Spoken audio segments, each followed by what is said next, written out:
The transaction took place in broad daylight, but something about it felt darker than midnight. Boone Delaney counted out the coins one by one into Malachi Brooks's outstretched palm, while a 16-year-old girl stood between them like cargo being appraised. The coins clinked with each drop and with every sound. Clementine Cross felt another piece of her dignity slip away. But what neither her father nor she could see was the storm brewing behind Boone's calm eyes. A storm that would change everything they thought they knew about mercy, cruelty, and the true price of human worth. Malachi Brooks wiped the sweat from his forehead as he gestured toward his daughter with the same casual indifference he might show a broken plow. "She's strong enough for field work, I reckon. Eats too much, but she'll earn her keep." Clementine kept her eyes fixed on the dusty ground, her worn dress hanging loose around her frame. The fabric had seen better days, patched and repatched until it resembled more of a quilt than proper clothing. Her father's words cut deeper than any physical blow ever could. Boone's weathered hands remained steady as he placed the final coin in Malachi's palm. His face revealed nothing of the thoughts churning beneath the surface. "The arrangement is settled then." His voice carried no emotion, no hint of what might come next. Clementine dared to glance up at him, searching for some sign of kindness or cruelty in his features, but found only an unreadable mask. The silence stretched between them like a taut rope ready to snap. Malachi pocketed the money with obvious satisfaction, already mentally spending his earnings at the saloon down the road. He didn't bother with a farewell to his daughter, didn't even look back as he climbed onto his wagon and drove away. The dust from his wheels settled slowly, leaving Clementine alone with this stranger who had just purchased her like livestock. Boone studied her for a long moment, his gray eyes taking in details that escaped most people's notice. The way she held herself despite the humiliation, the quiet strength that hadn't been broken despite years of her father's neglect, the intelligence that flickered behind her downcast gaze. Most men would see only what Malachi had presented, a burden to be managed. But Boone Delaney was not most men. "Pick up your belongings," he said finally, his tone neither harsh nor gentle. Clementine gathered the small bundle that contained everything she owned in the world: a spare dress, a worn book, and a small wooden doll her mother had carved before the fever took her. It wasn't much, but it represented the entirety of her past life. As they walked toward his wagon, Clementine couldn't shake the feeling that something fundamental had shifted, not just in her circumstances, but in the very air around them. Boone's ranch stretched out before them in the distance, and with each step toward it, she felt as though she was walking toward a future that would be nothing like what anyone expected. The ride to Boone's ranch passed in uncomfortable silence, broken only by the creaking of wagon wheels and the steady clip-clop of horse hooves on the hard-packed earth. Clementine sat as far from Boone as the wagon seat would allow, her small bundle clutched tightly in her lap. Every few minutes, she stole glances at her new owner, trying to decipher what kind of man had just bought her services. His hands were calloused from years of hard work, his clothes practical and well-maintained. Nothing about him suggested wealth, yet he had paid her father's asking price without negotiation. When they finally crested a small hill, Boone's property came into view, and Clementine's breath caught in her throat. The ranch was far larger than she had expected, stretching across a valley dotted with cattle and horses. The main house stood solid and substantial, built from timber and stone with care and attention to detail. Outbuildings surrounded it like satellites, each serving a specific purpose in the operation of what was clearly a prosperous enterprise. This was not the modest homestead she had imagined. "How long have you lived here?" Clementine asked, the first word she had spoken since leaving town. Her voice came out smaller than she intended, almost lost in the wind that swept across the grassland. "Built it myself 15 years ago," Boone replied, without taking his eyes off the road ahead. Every board, every stone. There was something in his tone that suggested the ranch represented more than just property to him. It was a testament to something, though Clementine couldn't yet understand what. As they approached the main house, a woman emerged from the front door, wiping her hands on an apron. She was perhaps 40 years old, with graying hair pinned back severely, and sharp, intelligent eyes that immediately assessed the situation. Her expression shifted from curiosity to something approaching concern as she noticed Clementine sitting beside Boone. "This is Mrs. Adelaide Kane," Boone said as he brought the wagon to a stop. "She manages the household." He climbed down and walked around to offer Clementine his hand, a gesture of courtesy that surprised her. Her father had never shown such consideration, and she hesitated before accepting his assistance. Mrs. Kane approached them with measured steps, her gaze moving between Boone and Clementine with obvious questions forming behind her eyes. "Mr. Delaney, I wasn't expecting a guest." Her tone carried the authority of someone accustomed to running an efficient operation, and the subtle emphasis on the word guest suggested she was already forming her own opinions about the situation. "Not a guest," Boone said simply. "Miss Cross will be staying with us permanently. Please see that the small room off the kitchen is prepared for her." He spoke with the quiet authority of a man accustomed to being obeyed, but something in his manner suggested this was not the typical arrangement he usually made.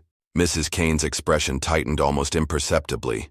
She had clearly worked for Boone long enough to recognize when he was concealing something important. "I see.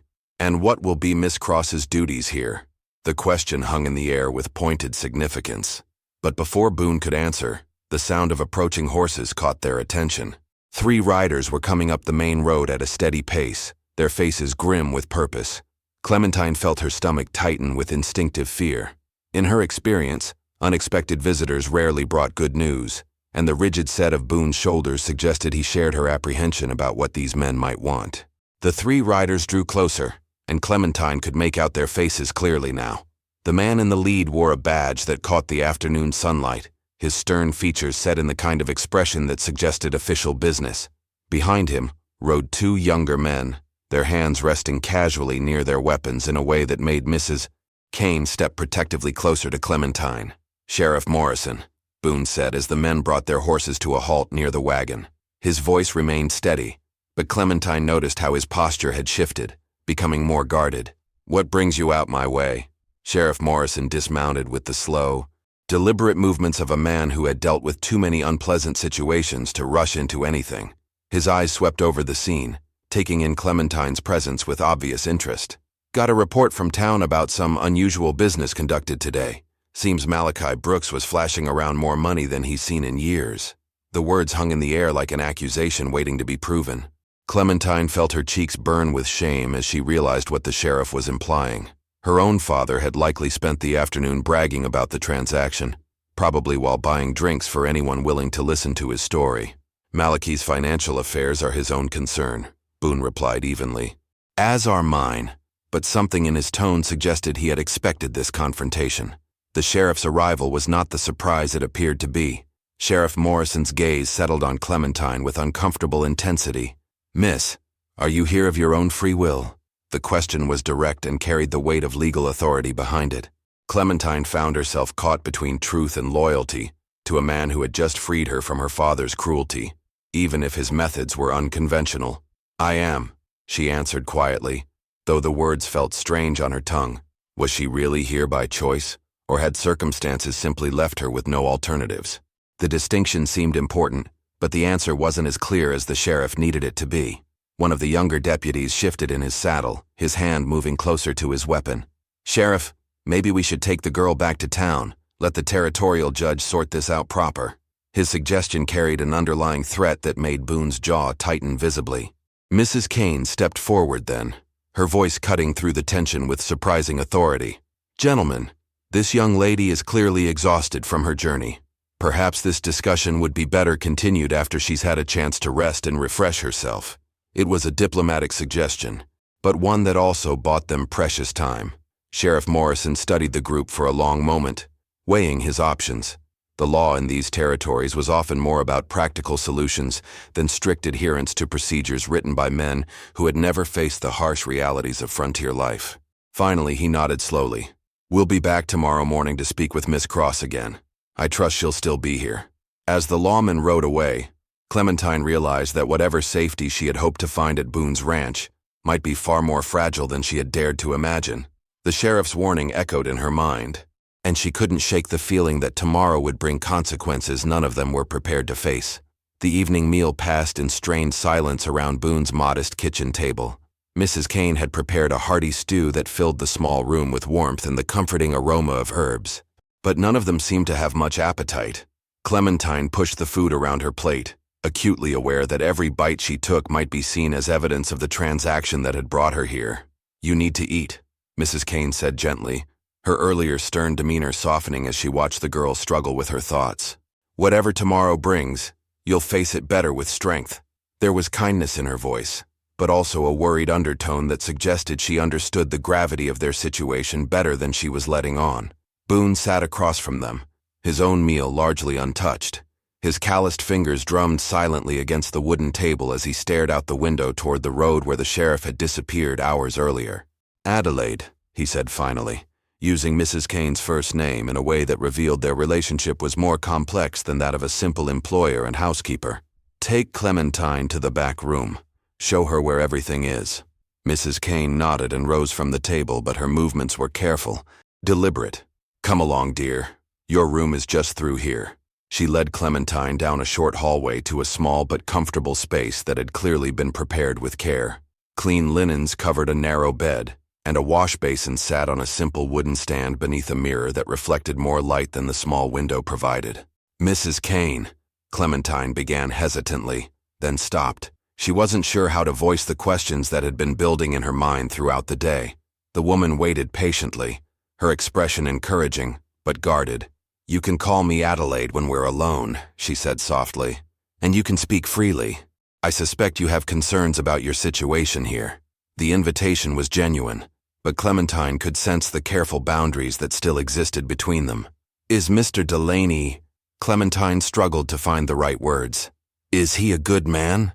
The question seemed inadequate for everything she needed to know, but it was the best she could manage. Adelaide's expression grew thoughtful, and she was quiet for so long that Clementine began to worry she had overstepped some invisible line. Finally, the older woman sat down on the edge of the bed and folded her hands in her lap. "Boone Delaney is not the man most people think he is," she said carefully. "But whether that makes him good or dangerous depends on circumstances I'm not sure any of us understand yet." The cryptic answer only deepened Clementine's confusion and fear.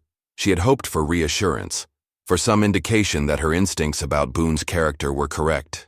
Instead, she found herself facing the possibility that she had traded one uncertain situation for another that might prove even more complicated.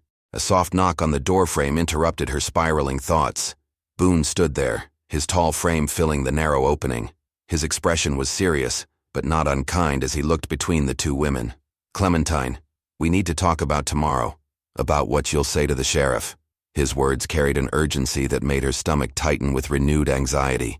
"What should I tell him?" she asked, though she suspected the answer would reveal more about Boone's true nature than she was prepared to learn.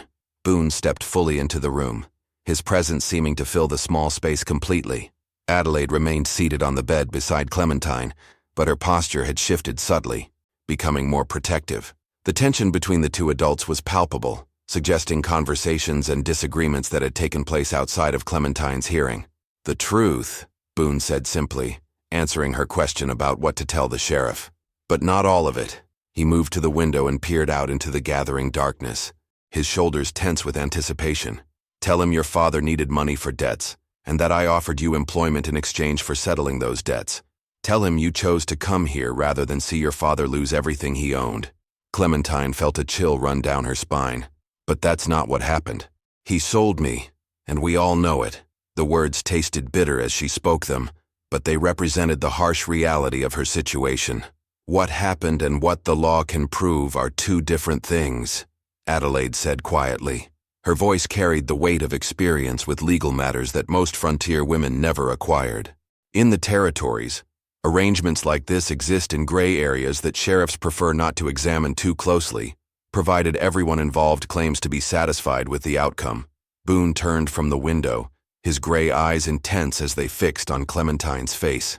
"The sheriff will ask if you feel safe here, if you're being treated fairly, and if you want to leave. Your answers to those questions will determine what happens next." There was something in his expression that suggested her responses mattered to him for reasons beyond mere legal convenience. "And if I say I want to leave?" Clementine asked. Fine. Testing the boundaries of her situation. She needed to understand whether she was truly free to make that choice, or if it was an illusion designed to satisfy the sheriff's inquiry. "Then Adelaide will drive you to town tomorrow morning, and you'll be free to make whatever arrangements you can for your future," Boone replied without hesitation. His answer surprised her with its directness, but it also revealed the precarious nature of her alternatives. Her father had made it clear she was no longer welcome in his house, and she had no other family willing to take her in. Adelaide leaned forward slightly, her voice gentle but serious. "Clementine, you should know that staying here isn't without risks. Boone's past isn't entirely behind him, and there are people who might use your presence here against him." The warning was vague but ominous, adding another layer of complexity to an already difficult decision. "What kind of past?" Clementine asked, though part of her dreaded the answer. She had sensed something different about Boone from the beginning, something that set him apart from the simple rancher he appeared to be. Before either of them could respond, the sound of horses approaching at speed shattered the quiet evening air. These weren't the measured hoofbeats of the sheriff returning for another conversation. These were riders moving with urgent purpose, and the timing of their arrival suggested trouble that couldn't wait for morning light. Boone moved with sudden urgency, extinguishing the lamp in Clementine's room and motioning for both women to stay back from the window. His transformation from contemplative rancher to someone accustomed to danger was instantaneous and complete. Adelaide's face had gone pale, but her movements remained controlled as she guided Clementine toward the back corner of the room. "Stay here," Boone whispered, his hand moving to a drawer in the washstand where he retrieved something that glinted dully in the moonlight filtering through the window. "No matter what you hear, don't come out until Adelaide or I come for you." His voice carried an authority that brooked no argument. The riders had reached the main yard now, their horses snorting and stamping as they came to an abrupt halt. Clementine could hear voices, though the words were too muffled to make out clearly. What she could discern was the tone, aggressive and demanding, punctuated by her father's distinctive laugh that she recognized even at a distance. "He brought them here," Adelaide breathed, her voice tight with anger and fear.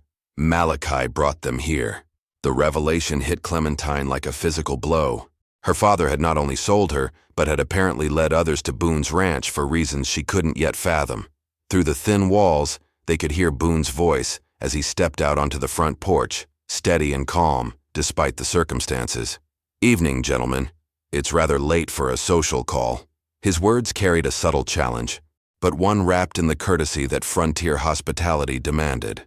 "We hear you've been making some interesting purchases, Delaney," came an unfamiliar voice, rough and mocking. "Thought we might come see what all the fuss is about."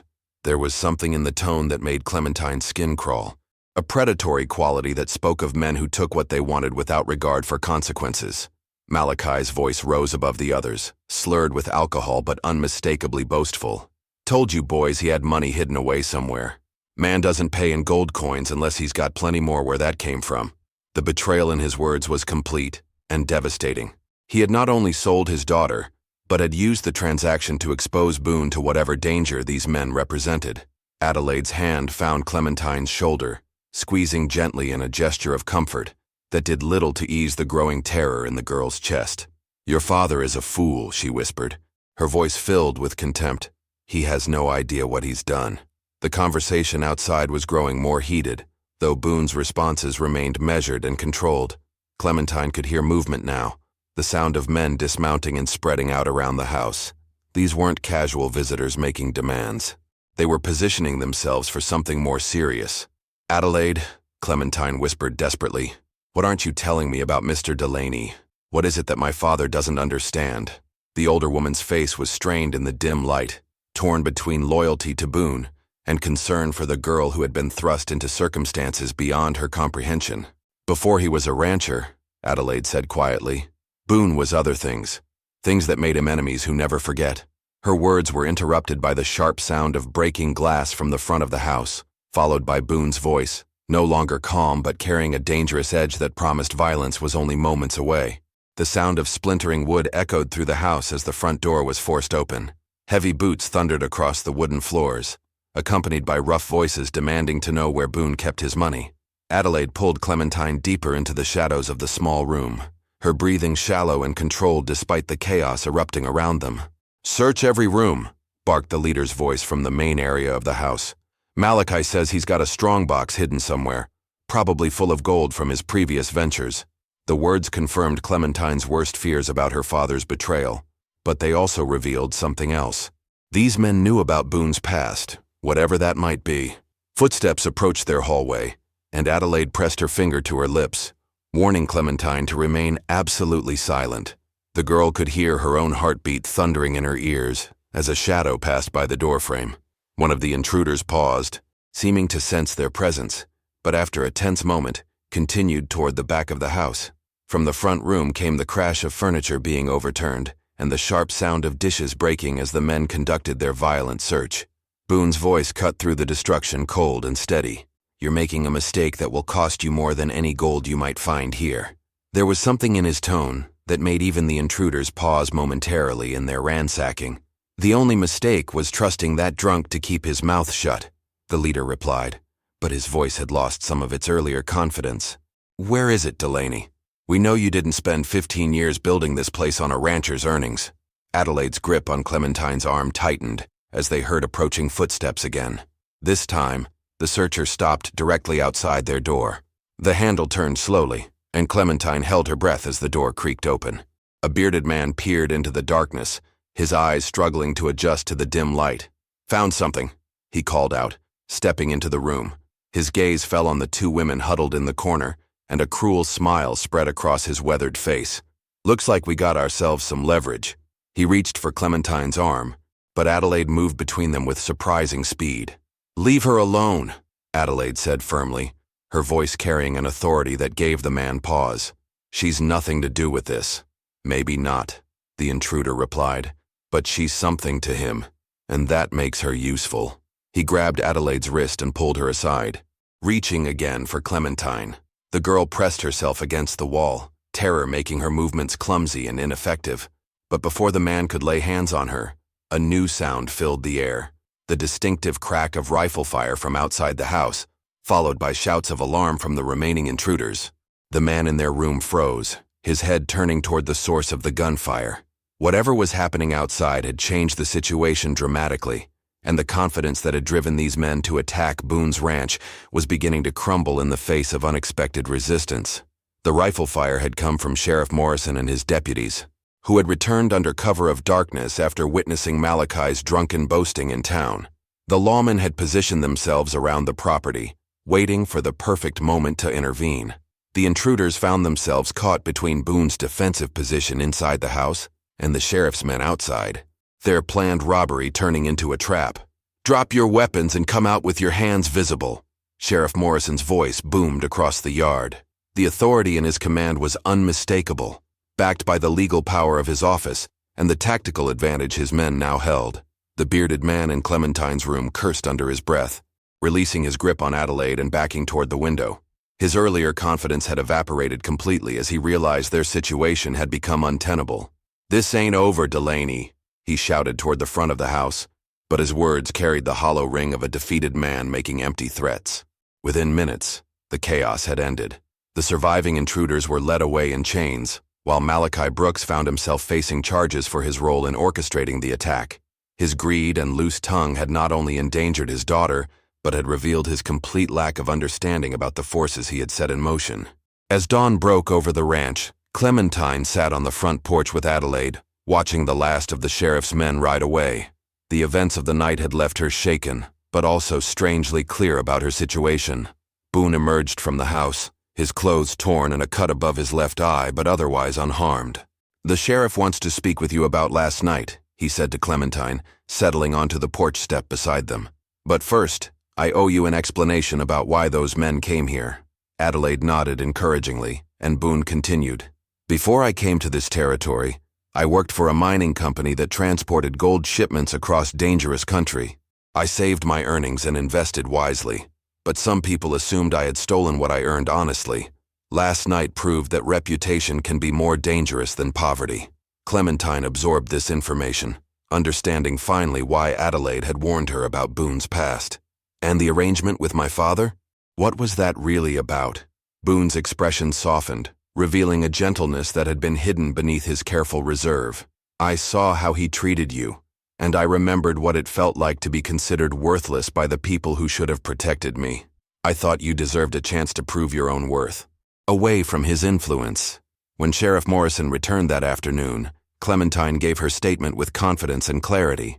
She told him truthfully that she felt safe at the ranch, that she was being treated with respect, and that she chose to remain. The sheriff, satisfied that justice had been served regarding the attack and that the girl was genuinely protected, closed his investigation.